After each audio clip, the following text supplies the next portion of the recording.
from the University of Calgary and PhD in Biomedical Engineering from Georgia Institute of Technology and Emory University. Prior to conducting research at the University of Toronto as an NSERC postdoctoral fellow. Her laboratory develops biomaterials for tunable protein delivery by combining chemical engineering, transport modeling, polymer chemistry, and molecular biology. She's won many awards, including JRNF Research Award from MTF Biologics, Early Career Outstanding Research Award from the University of Oregon, Rita Schaefer Young Investigator Award from the Biomedical Engineering Society. Her research is currently supported by NIH R21 Trailblazer Award, R35 Maximizing Investigators Research Award, NSF Career Award, and a Department of Defense Discovery Award. The floor is yours, Marian. Thank you so much for the introduction, and thank you so much for the invitation to come give a talk here in this webinar series today. I've really enjoyed seeing some of the other talks recorded online over the past couple of months. So I'm excited to be here today to tell you a little bit about the work that my lab has been doing over about the past 5.5 years on the design of affinity-controlled biomaterial delivery vehicles for tissue repair. So my lab very broadly works on making new biomaterials for delivering proteins. And so we do this by focusing on 3 major areas. First, this idea of protein-material affinity interactions as a way to control protein release by changing how a protein interacts specifically with a material. Next, we focus a lot on protein engineering, so the idea of changing the structure or function of a protein as a way to enhance its therapeutic efficacy. And finally, we combine these 2 ideas together using a variety of computational and statistical modeling techniques that allow us to optimize our delivery strategies.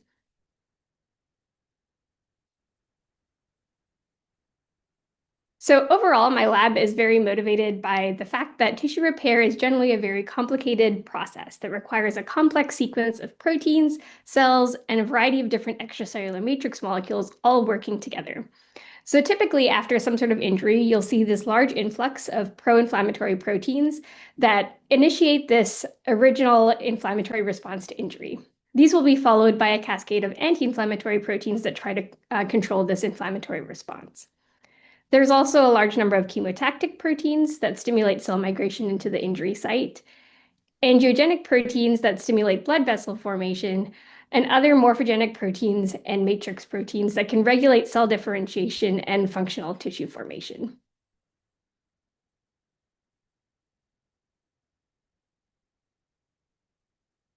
And so what we've typically seen in the literature and what I've seen in my own work is that if you deliver protein to a tissue in an uncontrolled manner, this can result in very poor tissue repair.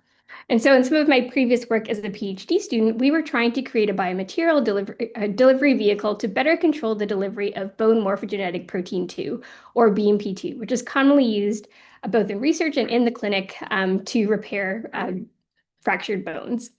And so what we found is that if we created a delivery vehicle where the protein release was too fast, we would get this huge callus of bone formation outside of the intended site. So you see here, this is an image, an X-ray image of a rat femur, and we see bone forming outside of where it's intended to form.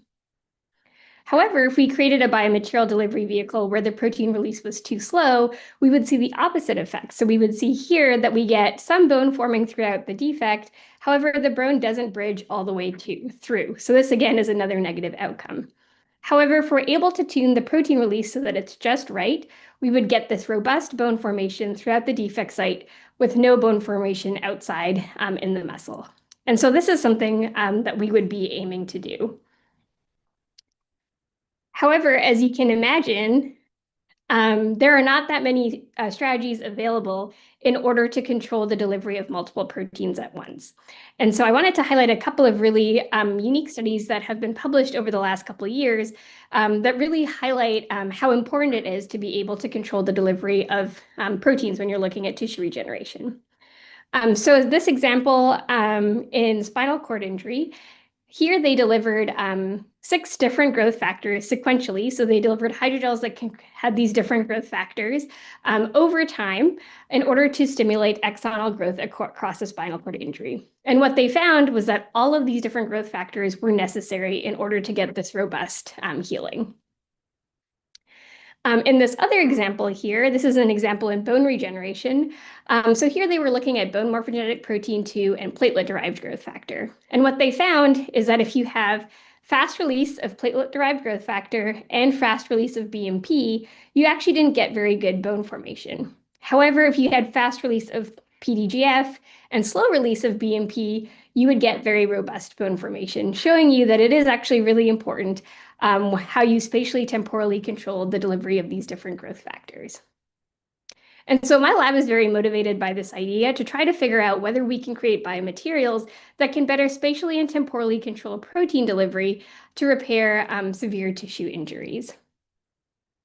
And so what we're really asking is, how can we take a biomaterial that typically does something like this, where you see a single rapid release profile happening fairly quickly when you deploy the biomaterial in the body, and turn it into something that can do something more like this. So we have a biomaterial that can not only facilitate rapid release, but we could get medium, slow release, and retention of the growth factor or the protein inside the biomaterial. So to do this, my lab and a lot of other labs have leveraged this idea of affinity-controlled protein release. And so this is an idea that comes out of the way that proteins are actually interacting with different types of matrix molecules in the body naturally. So when we think about development and repair, there's a large number of extracellular matrix molecules that can actually naturally bind to all of these growth factors that we're interested in. And so this is what I'm showing on the top left here, this idea of heparin-based affinity interactions, where you can harness these interactions by creating materials out of heparin and using them to control the release of a growth factor. Since then, researchers have built upon this and have worked on creating affinity interactions for engineered ECM fragments. So similar to heparin, but now engineered to have higher affinity for different proteins. Taking this a step further, you can also create fusion proteins where the protein itself has some sort of tag or domain that can be engineered to bind to a biomaterial, or this affinity can be mediated by transient interactions. So this could be electrostatic, where you have positive and negative charges, and they change over time, and that's what facilitates release. So broadly, protein material interactions provide us a really good way to provide sustained local delivery of proteins. However, with these interactions here, they tend to be somewhat non-specific. So heparin can bind to a lot of different growth factors, and that makes them very hard to tune. So the question we wanted to answer is, how could we take these interactions and make them more tunable and more specific so that we could actually apply them to mimic the protein presentation that occurs during the healing cascade, where you would have multiple proteins appearing and disappearing at different times. So to do this, my lab uses a protein scaffold known as affibodies. So this is a depiction of an affibody here. So you can see it's these 3 alpha helical bundles where we have these variable residues shown in light blue. Usually about 13 to 17 of these residues are going to be things that can be changed. And by changing these residues, we can confer different affinity and specificity for different proteins. And so then we would have our protein of interest, so for example, BMP2, our affibody, and we would be looking at their interaction with these 2 different binding constants, our K-on indicating the rate of binding and our K-off indicating the rate of unbinding. And so this can be broadly defined as the dissociation constant, which tells you how likely some 2 of these things are to stick together or to fall apart. So now to actually identify affibodies that are specific for different proteins and have the affinities that we want, we used yeast surface display. So this was a collaboration that was started with Dr. Benjamin Heckel at the University of Minnesota several years ago. And he provided us with these libraries of yeast that contain these affibodies, as shown here, displayed on their surface. And these libraries have hundreds of millions of variants of these affibodies. So each of these affibodies has slightly different amino acids in them. And so you can see we have our yeast displaying our affibody. And so we can take our original library, and then we can take a biotinylated target protein of interest, incubate it with the yeast, and then use antibodies to detect whether our yeast are displaying an Affibody and whether this Affibody is binding to our target protein. So using this technique, we can then do a variety of magnetic and fluorescent sorting steps in order to whittle down our 100 million variant library into a couple hundred or a couple thousand, and then isolate these binders for further use. And so what we can do is then take these binders, we can then mutate them, expand the library again, and then repeat the process. And so this is the directed evolution part of the process, where we're evolving the Affibodies to have stronger or weaker affinities as we want, and higher specificity for the protein that we want. So what this looks like on a flow cytometry plot is that we run our yeast through the flow cytometer. We see about 60% of our yeast express the Affibody, and then 5% of the yeast will bind to our target protein. So on a 2D plot, we see this shift to the right, showing you that you have Affibody binding, and then this shift upward showing that about 5% of the yeast bind to our target protein. So now at this point in the lab, we've done this for a variety of different applications. As I mentioned, we're very broadly interested in tissue repair. So how can we use this technology to repair tissues in any part of the body? And so we've done this in a couple of major areas. Today, I'm going to be focusing on 3 short stories where I'll tell you how we focused on this in the context of bone regeneration, angiogenesis, or the formation of blood vessels, and muscle regeneration. So first, I'll start with our bone regeneration story. So this is work that has been done by a variety of students in the lab, spearheaded by my first graduate student, Jonathan DeRogan, who recently graduated, as well as 2 additional grad students and a variety of undergrads who have helped along the way with this project. And so here we were motivated by looking at current therapies for musculoskeletal injuries and how they could be improved. So while the majority of fractures that occur in the US each year and around the world are things that can be healed quite readily, up to 1 million of these fractures are more complicated, requiring more complicated surgical intervention. And so there's a variety of treatments that can be used. One of them might be the use of bone allografts or autografts, but those have their own concerns. And so one of the other methods that had gained some popularity for use in large bone defects is treatment with bone morphogenetic protein 2, which can be used to stimulate endogenous repair mechanisms. And so what you see here is an image of what is surgically used when you have a collagen sponge containing BMP2 inside a plastic or metal cage. However, what people have seen both in the clinic and in preclinical animal studies is that uncontrolled delivery of BMP using the collagen sponge can result in a number of negative side effects. So this could include increased vascular permeability, soft tissue inflammation, or heterotopic ossification, which is what I showed you a couple slides ago. This idea of this bone forming outside of the bone site and inside surrounding soft tissue and muscle. And so we were interested in trying to figure out whether we could use affinity-based delivery systems and our Affibodies to better control the release of BMP2. And so to do this, Jonathan went through our yeast library and he sorted them and found 11 different unique Affibodies for BMP2. And so he moved forward characterizing 2 of these Affibodies that had affinities that were the most different, which we called the high and low affinity Affibodies. So here again, I'm showing you flow cytometry plots like I showed you a few slides ago, where you can see on the top here that as you increase the amount of BMP in the system, you increase binding of the BMP to the yeast. And with the high affinity Affibody, this Affibody binds faster and more readily with more BMP. And so we can take this data and then fit it to curves and then find the inflection point of these curves as being the dissociation constant. And so what we found was that our high and low affinity Affibodies have dissociation constants that are significantly different, and they're about the same order of magnitude as interactions with different extracellular matrix molecules such as heparin in the body. So we then take the Affibodies that we've discovered using yeast. We then put these Affibody sequences into plasmids, and then we put these into E. coli for protein expression. And so we're able to very readily express these Affibodies in E. coli because they're very stable. We can purify them, and you can see that they're about 7 to 8 kilodaltons here.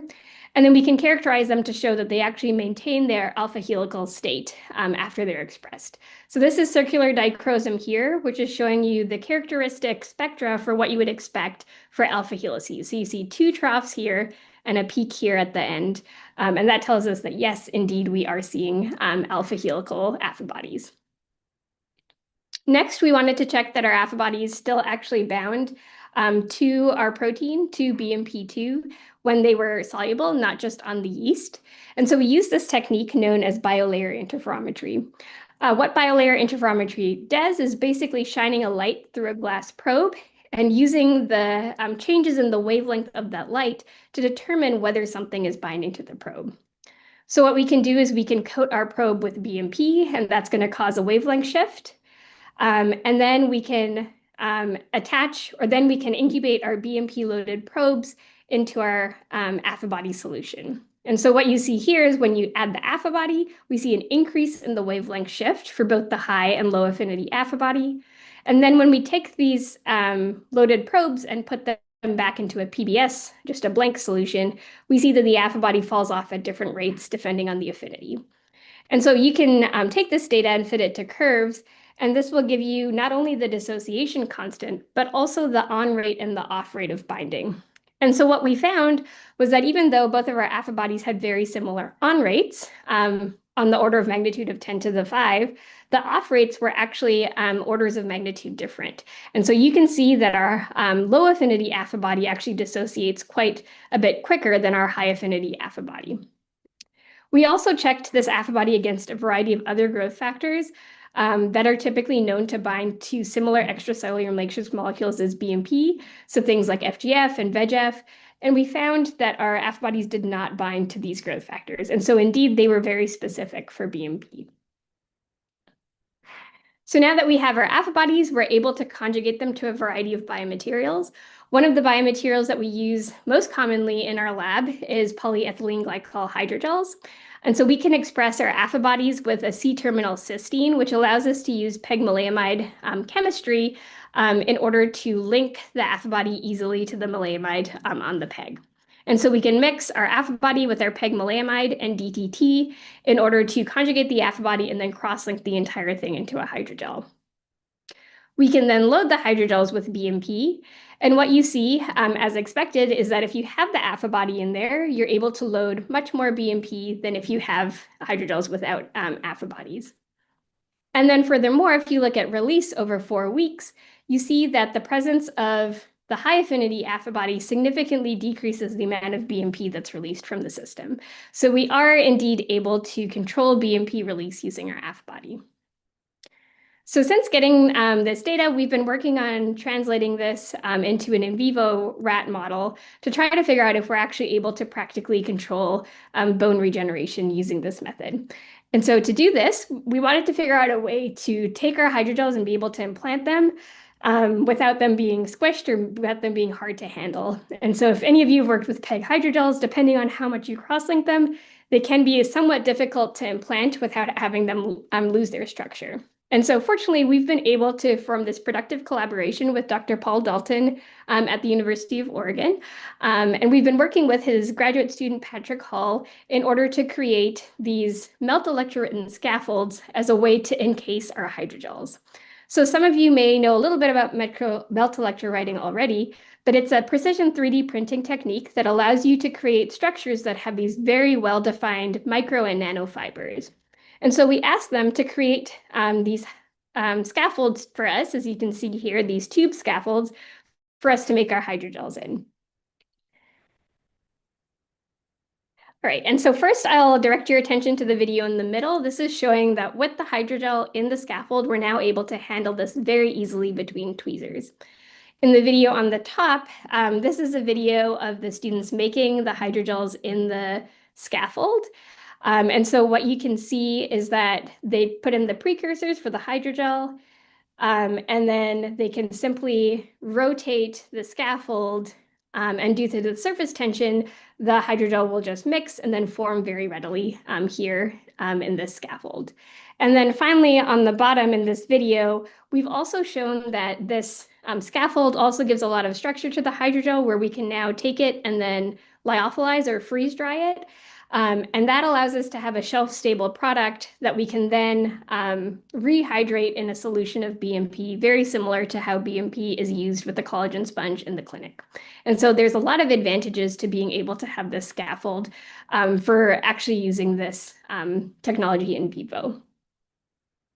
And so right now we're in the process of doing our animal studies with our PEG hydrogels loaded with the Affibodies.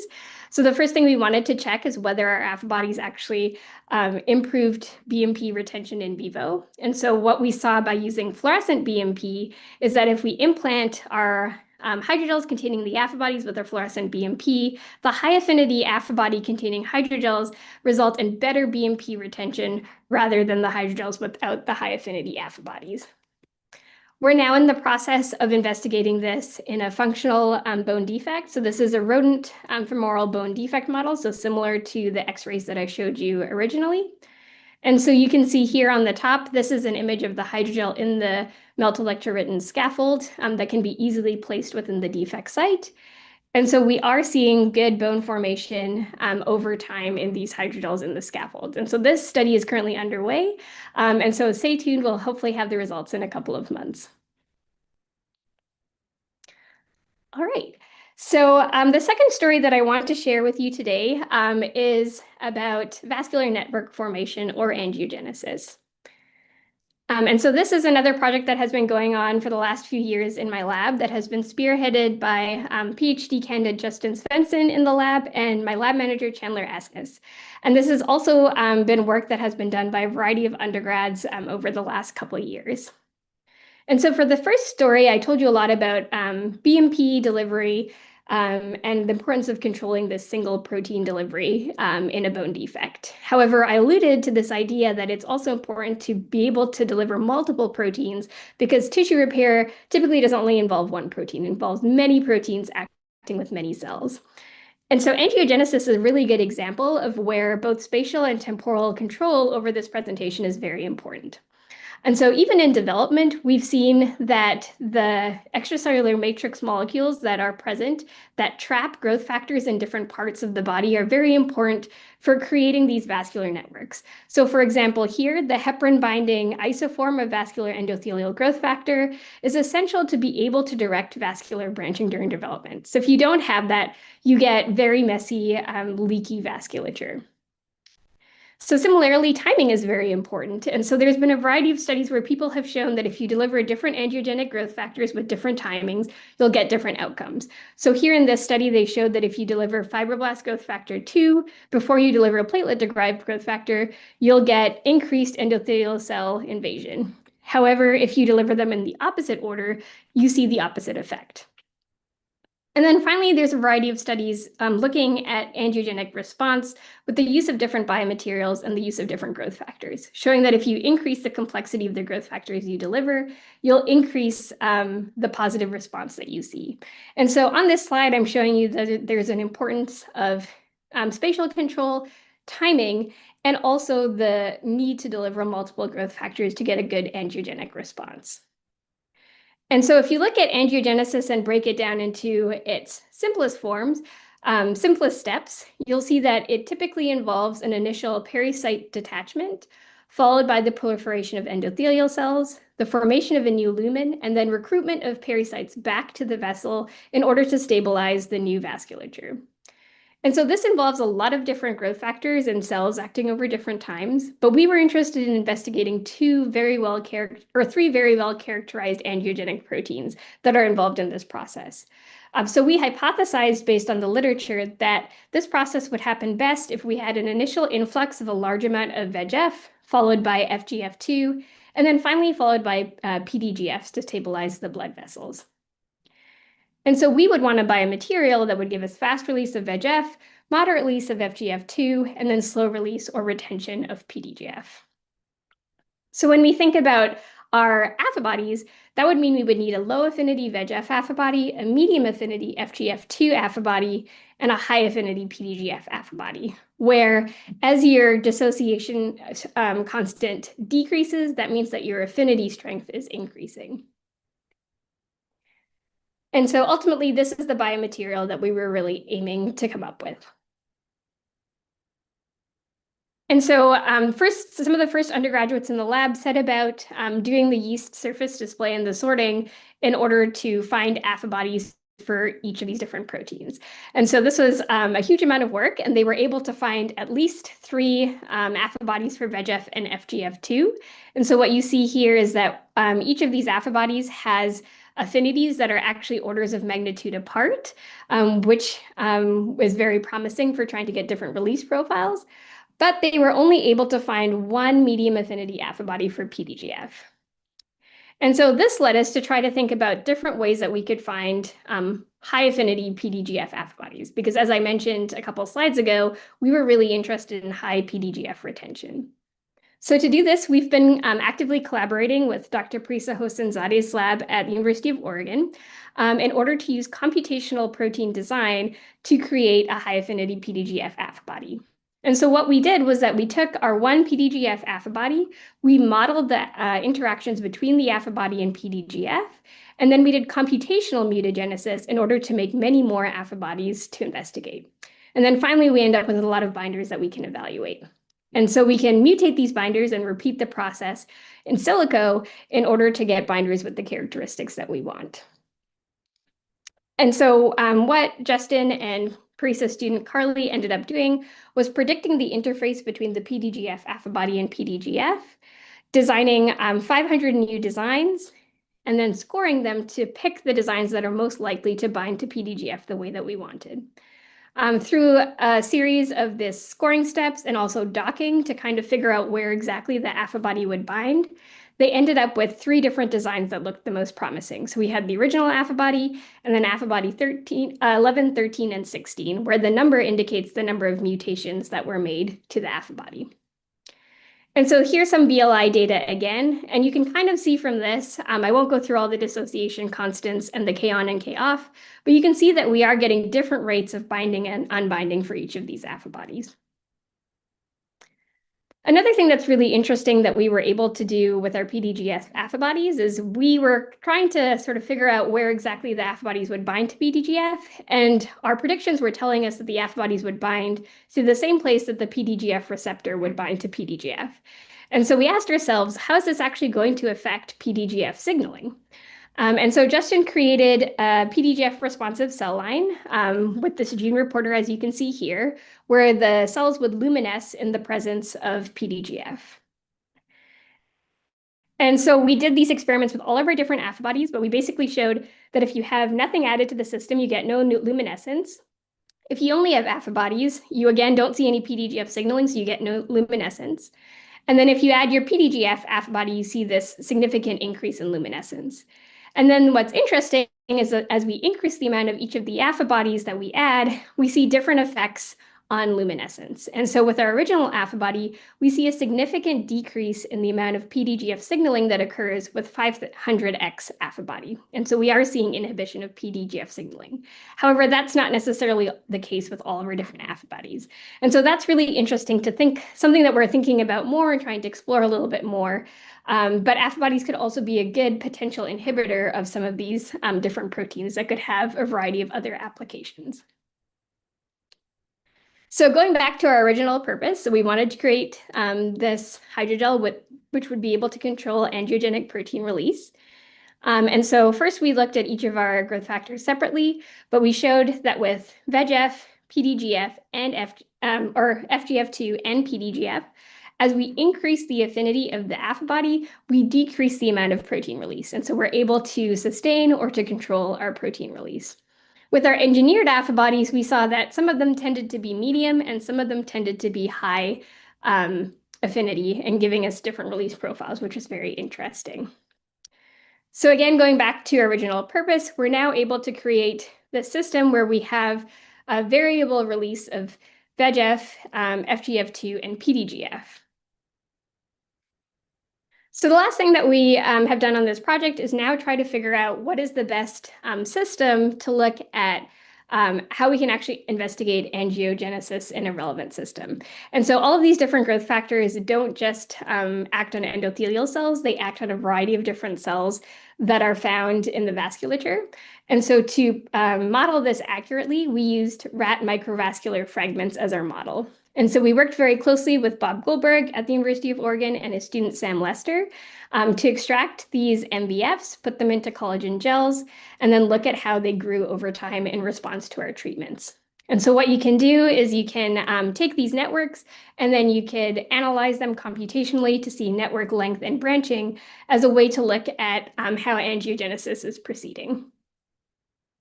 And so what we do in our treatment is we take our MVFs, seed them in collagen gels, and then if we do soluble treatment, we deliver each of the growth factors either all at the same time or on different days.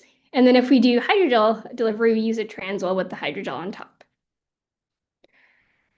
So what we've seen here is that if we deliver VEGF alone, we actually don't see very much of a difference in our network length and branching. If we co-deliver all three growth factors at the same time, again, we don't see much of a difference. However, if we sequentially deliver VEGF, FGF2, and PDGF on consecutive days, we see this significant increase in the network length. Interestingly, if we deliver this in the opposite order, so PDGF first and VEGF last, we don't see the same effect. And so we see this inhibition of the formation of these networks. And then finally, when we do this with the hydrogel, so we take our PEG hydrogels, put in affibodies to give us fast release of VEGF, moderate release of FGF2, and slow release of PDGF. That is when we see, again, a significant increase in our network length. And so this is basically very comparable to sequentially delivering the three different things, indicating to us that we are able to replicate the sequential protein delivery using our single hydrogel. All right, so in the last few minutes that I have here, I'm going to tell you a little bit about what we're doing in terms of muscle regeneration. So this is a slightly different project and has the potential to add affibodies, but here we're looking at slightly different things. And so this is work that has been primarily done by my PhD student, Alicia Galindo, and has been supported by postdoc Dr. Ruchi Sharma, a variety of other grad students and undergrads in the lab. This work is specifically funded by the WuSci Human Performance Alliance, which is a multi-institutional initiative where we're really interested in looking at how we can use our technologies for both improving athletic performance and helping people with injuries. So in terms of muscle, we were really interested in thinking a lot about what the structure of this tissue looked like. So muscle, in addition to a variety of other tissues in the body, such as tendon and spinal cord, has this really important anisotropic alignment. So this alignment is really key to restoring the function of this tissue. So if you have unaligned muscle, you're not able to regenerate muscle with the correct alignment, then you're not going to get functional tissue. So typically we're interested in looking at cases where you see a large amount of muscle loss. So this can be muscle loss that's typically greater than 20%, which is known to fail to regenerate on its own. So this often leads to fatty tissue inflammation and fibrotic tissue, and this is what causes impairing of muscle function. So again, this was a really great collaboration that we worked on with Paul Dalton's lab, where we were interested in looking at using melt-electro-written fibers as a way to guide anisotropic cell alignment for muscle regeneration.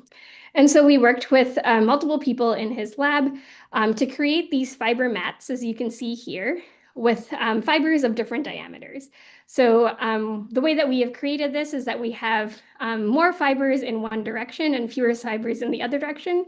So the fibers in one direction are meant to create that anisotropic alignment, whereas the fibers in the other direction are just for stability. But we were really interested in seeing which of these fiber diameters could be the most useful for getting good cell attachment and alignment. And so for this project, we were working with a different hydrogel. We were working with hyaluronic acid. Hyaluronic acid is a really versatile biopolymer for hydrogel fabrication. There's a lot of groups out there that are using it with a variety of different chemistries. We are specifically interested in using it with dynamic covalent cross-linking because it enables shear thinning and self-healing behavior. And so these behaviors make it very easy for us to try to coat our scaffolds with these hydrogels. And so I'll just briefly go through the chemistry that we use here. So we first functionalize our hyaluronic acid with norbornene with this functional group shown here. And what that allows us to do is attach affibodies or other peptides. We then use sodium periodate to cause this ring break in the HA here when we oxidize it, and this reveals the formation of these aldehydes. We can then attach our Affibody or other peptide with a photoinitiator to the norbornene. And with another set of hyaluronic acid, we can conjugate adipic acid dihydroside to it. And we can take these two polymers and create this dynamic covalent network. And so what I'm showing here is this dynamic covalent bond in orange, which can be broken and reformed very easily. And on the norbornene site, we have the attachment of an Affibody. So we're interested in the future looking at how we can incorporate Affibodies into our system. But for the first round of this study, we actually looked at conjugating a different type of peptide. So we were most interested in maximizing our cell attachment and our alignment. And so there's been a lot of work out there that has shown that RGD is very important for looking at muscle cell attachment. And so we chose to create our HA hydrogels conjugated with RGD. And so what we do to coat our scaffolds is we have half of our hydrogel in our chamber slide, we put our scaffold on top, and then we sandwich it with another half of our hydrogel. And the hydrogels will very easily cross-link together over a period of about 10 to 15 minutes. These are some SEM images of these scaffolds, and so you can see that the fibers are still visible throughout, but you see the webbing of these hydrogels throughout the scaffold as well. And so one of the first things we did was look at the attachment of C2C12 skeletal myoblasts on our hydrogels or on our scaffolds. So we first tried non-coated scaffolds, HA-coated scaffolds, and then our HA-RGD coated scaffolds.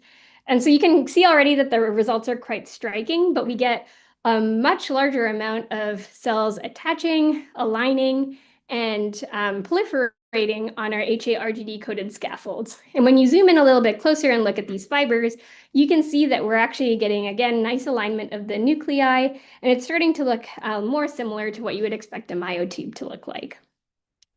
We did nuclei counts at all of our different fiber diameters for all of our different coatings, and we found that our 20 micron coating was the most promising with our HA RGD coated scaffolds. We also did similar experiments for longer periods of time, looking at differentiation of these cells. We used myosin heavy chain staining as a way to look at whether the cells were becoming myotubes and becoming more mature.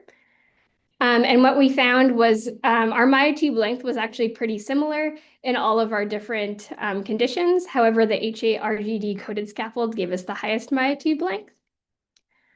And we also looked at alignment. So I mentioned that the anisotropic alignment was something we were really interested in. And so this is looking at the directionality of the myotubes, and we've done the same thing with the nuclei. But what you see here with the 0, this is actually would be perfectly horizontal. So along our longer fibers where we have more in one direction. But you can see here that we're getting an increased frequency of myotubes that are aligning along the horizontal direction. So indeed, with this method, we are getting higher alignment of our myotubes. All right, so just to wrap up, I hope that I've been able to show you today that yeast surface display and computational protein design are both powerful tools that you can actually use together in order to identify new specific protein-protein interactions. And that these protein-protein interactions can then be incorporated into affinity-based biomaterials to tune protein release with the promise for multiple protein delivery. I've also shown you with 2 of our different projects that we're able to do a lot more when we use the melt electrowritten scaffolds as a way to enable cell alignment and hydrogel reinforcement for enhanced hydrogel applications. And then finally, these Affibody conjugated hydrogels we think are really exciting. They can provide a means to modulate angiogenesis, enhance bone repair, and looking at muscle and neural regeneration, I think there's a lot of applications here. And so that's something that we're always interested in working with new collaborators to figure out what kind of proteins would be useful to them for sustained protein release and thinking about whether we can create new versatile Affibodies for their systems.